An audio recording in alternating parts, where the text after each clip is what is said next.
because they have no way to take out the military, whether Zardari was democratically elected or not. The military has no incentive to keep the people happy once they're in power. People cannot dispose of the military regime. It's going to be extremely difficult, and then the democracy basically has to start all over again and rebuild in Pakistan, right? The second impact on this, which comes off of the DA2 in this scenario 1, that the military takes over, they lose all the Chinese guns and goods that comes out. And Charlie fleshes this out really nicely and tells you why it's super important and integral to the Pakistani economy that they keep this Chinese relations. And this will only stay with Zardari. They do not, the relationship is specifically with Zardari.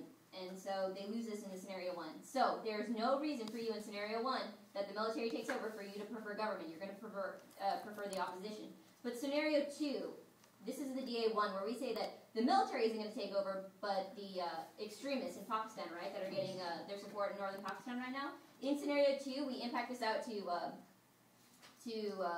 an Indo-Pak war. You lose Chinese goods and guns, which I told you how bad that was in scenario 1. It crumples the Pakistani government. There is nothing good in this scenario, right? We give you a clear scenario on how the political destabilization in Pakistan is going to happen after Zardari leaves, because he's he has a good relation with the parties and he keeps them in order, right? So scenario 2, when the extremists come to power, that's a bad idea too. So you're definitely going to vote opposition on this plan, or on this scenario. You're never going to vote government. Let's go to scenario 3, all right? This is the status quo with Zardari in power. What do we get? We keep the Chinese relation, right? That would be destroyed by plan in either scenario, right? So we keep the Pakistani economy from being destroyed. 2, we decrease terrorism because there's no destabilization in the political system, because in the DA1, this part goes cold conceded, where I say there's the natural disasters that's shaken the nation, and that's what's causing a lot of political destabilization, and is given the extremists in northern Pakistan a lot of support, is very, very important, because it basically nips in the bud that the extremists are going to get enough support to actually do something in Pakistan. And so 3, we avoid the Indo-Pak war that would come because of that.